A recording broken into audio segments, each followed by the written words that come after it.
Salut tout le monde! Aujourd'hui, deux objets absolument extraordinaires que je souhaite partager avec vous.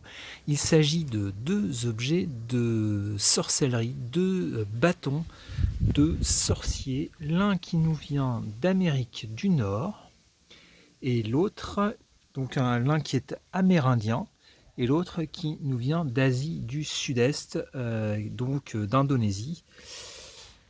Et on va commencer par celui-là. Celui qui vient d'Amérique, c'est donc un objet indien ou amérindien.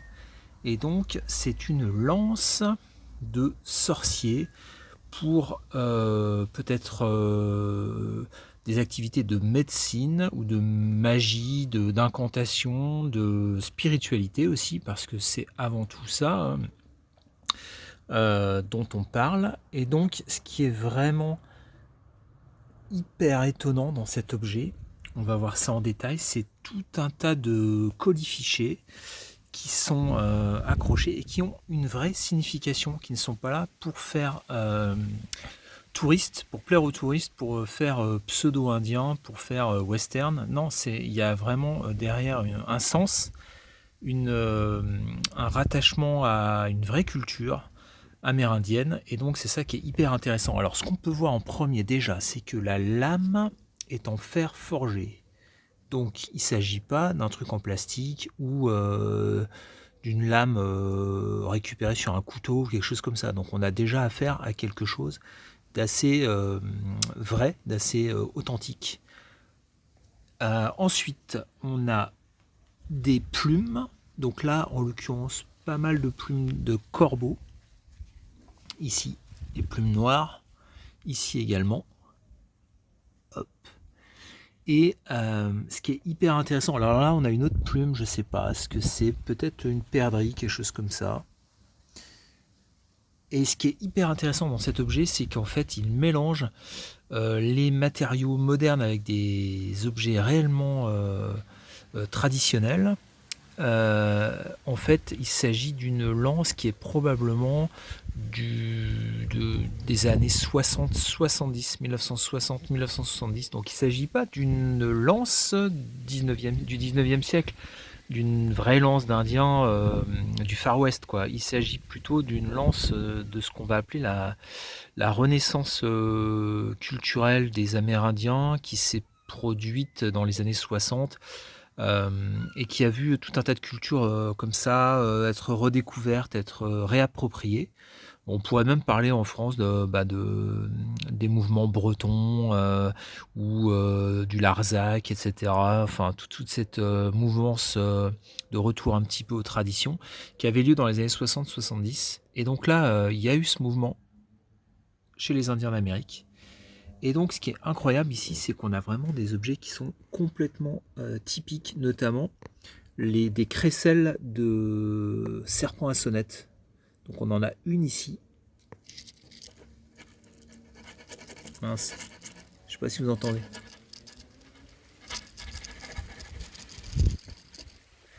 On n'entend pas très bien, mais elle marche. Et puis là, on en a un autre morceau, mais qui a été cassé malheureusement. Et on a également ici une patte de rapace, donc une vraie patte de rapace. Donc des vrais animaux, des vrais objets, enfin des vraies matières, des vrais matériaux d'animaux, des plumes, une patte de rapace, des queues de serpents à sonnette, des perles aussi en bois, du cuir, et puis à côté de ça des perles en plastique avec ce qui doit être du fer blanc, de l'aluminium ou quelque chose comme ça, enfin quelque chose de moderne. Et même, ce qui est hyper touchant, je trouve, ici, on voit que cette partie-là, elle a été attachée avec un lacet de chaussure. Donc en fait, on a vraiment un objet ultra composite qui est vraiment sincère, en fait, qui n'a pas été fait pour plaire, pour attirer enfin pour cocher toutes les cases du folklore indien. Mais c'est vraiment un vrai objet spirituel, cultuel de l'Amérique, des Amérindiens, de l'Amérique indienne traditionnelle. Donc j'adore cet objet. Dites-moi ce que vous en pensez. Donc là, ça, c'est pas de la vraie peau, c'est du synthétique. Là, c'est pas du vrai cuir, c'est du synthétique, je crois. Par contre, ici, c'est du vrai cuir. Là, c'est quand même du vrai métal forgé. Donc il y a vraiment un mélange. La hampe, elle est en bois. Voilà, donc un objet vraiment étonnant. Dites-moi ce que... Alors, il y a tout un jeu sur les couleurs aussi qui est complètement raccord avec la culture amérindienne. Hein, donc, ça n'a pas été fait n'importe comment, clairement. Il y a un vrai sens à tout ça. Donc c'est vraiment un très bel objet que j'ai acheté 5 euros. Donc 5 euros pour ce témoin de la culture indienne de l'Amérique du Nord. Je trouve que c'est vraiment chouette. J'adore ce type d'objet. Dites-moi ce que vous en pensez. Mais moi je trouve ça hyper touchant. Ça correspond vraiment à la fois à la culture propre des Indiens et aussi à l'histoire de la renaissance des cultures traditionnelles dans les années 60-70. Donc il y a une double histoire là-dedans, avec des matériaux à la fois modernes et traditionnels. C'est vraiment top. Voilà. Donc c'est vraiment incroyable. J'adore cet objet. Et puis alors, deuxième objet de sorcellerie, celui-là qui est complètement extraordinaire aussi. Alors il est immense, il fait peut-être 1m60, quelque chose comme ça. Il va jusqu'au chat là-bas. Et donc on va regarder ça de plus près. Alors regardez déjà la finesse et la multitude des sculptures. En fait c'est une suite de personnages montés les uns sur les autres. Vraiment dans la pure tradition indonésienne. Probablement Batak. Et en fait vous voyez il y a tout un tas de personnages. Et puis après on arrive à ici des créatures un peu hybrides avec des serpents et des peaux de serpents. Et puis encore des personnages d'ancêtres probablement.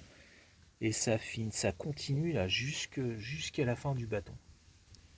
Et ici on a du crin de cheval. Donc là comme ça en fait c'est vraiment un vrai bâton de sorcier indonésien, probablement Batak, de la tribu Batak. Alors évidemment, on pourrait tout à fait dire que c'est une copie, que c'est quelque chose qui a été reproduit dans les années 80 par exemple, ou 90 ou 2000, hein, c'est tout à fait envisageable, mais moi je ne le pense pas. Je ne le pense pas pour plusieurs raisons. D'abord, la qualité de la gravure. Je ne sais pas si vous êtes d'accord avec moi, mais j'ai vu ce qu'étaient les faux et on n'a pas cette qualité, même s'ils sont beaux, hein, ils sont bien faits, on n'a pas cette finesse et cette richesse de l'iconographie. Donc ça c'est déjà un premier indice. Le deuxième indice c'est que là le crin c'est du vrai crin, c'est pas du plastique, c'est pas des trucs synthétiques.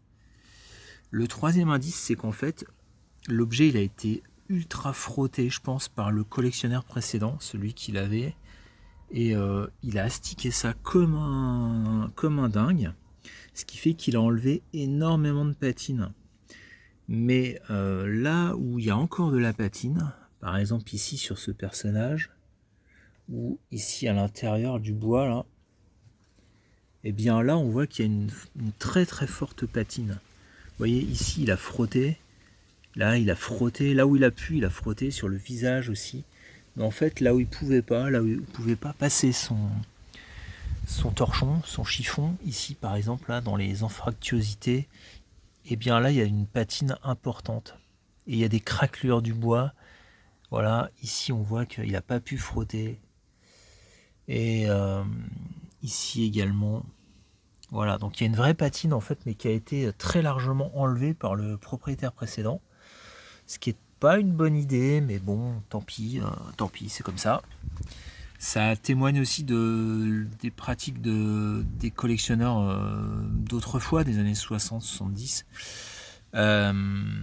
Donc en fait ce bâton là, alors il y a des exemplaires dans les musées, notamment au Quai Branly, hein, mais il y en a du 19e et puis il y en a du 20e siècle. Celui-ci il est 20e. il est même, je pense, des années 50, parce que ici, vous voyez, il y a une monnaie néerlandaise, des Indes néerlandaises de 1945. Donc,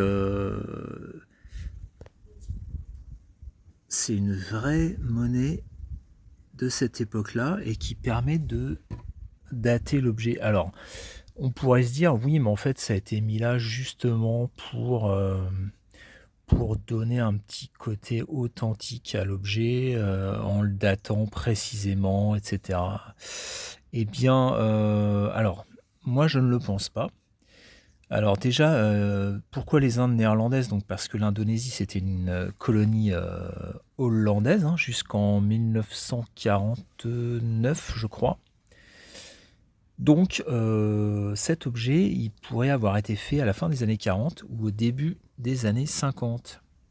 Et pourquoi je ne le pense pas? Parce que si vous regardez bien, en fait, il y a la même chose de l'autre côté, mais je ne veux pas trop le manipuler. La monnaie, elle est encastrée dans une cavité.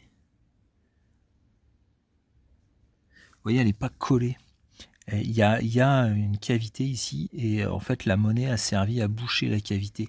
Et ça, c'est référencé comme des pratiques connues, qui ont été rapportées par les explorateurs, par les administrateurs, etc., par les ethnologues. Et donc, en fait, ici, il devait y avoir une charge magique à cet endroit qui donnait au bâton du sorcier toute sa dimension magique, spirituelle, donc de sorcellerie.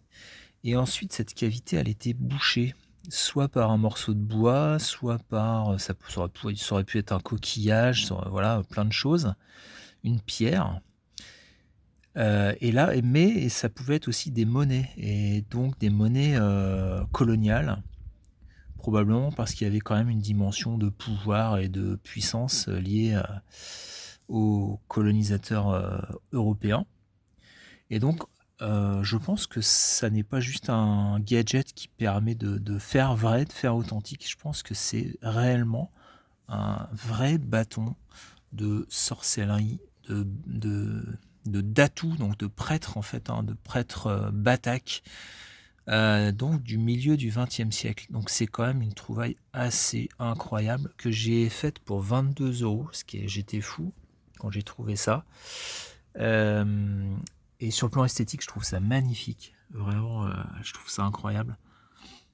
Le fait qu'elle ait été beaucoup briquée par le collectionneur d'avant, ça lui apporte justement de l'authenticité, parce que je pense que si c'était un faux, ils n'auraient pas fait une patine comme ça, bizarroïde. Ils auraient fait une vraie patine, une vraie fausse patine partout, ou alors ce serait du bois brut partout.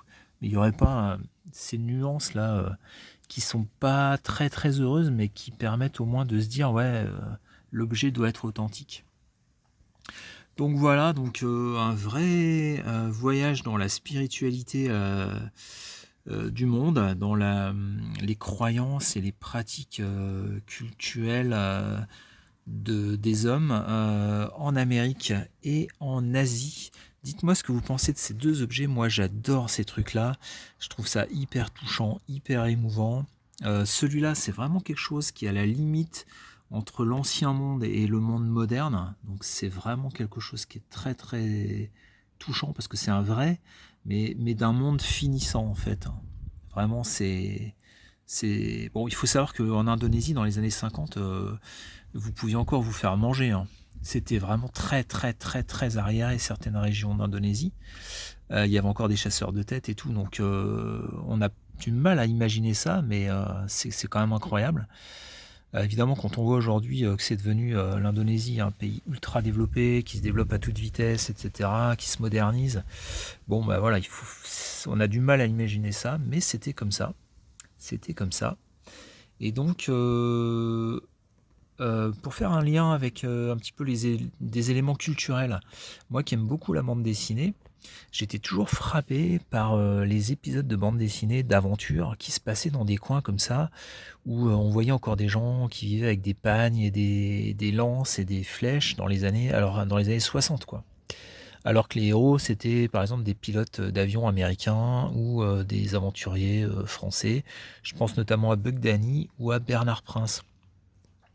Et en fait, bah, c'était comme ça. C'est-à-dire que dans les années 60, il y avait encore des populations extrêmement traditionnelles qui pouvaient encore utiliser ce genre de choses.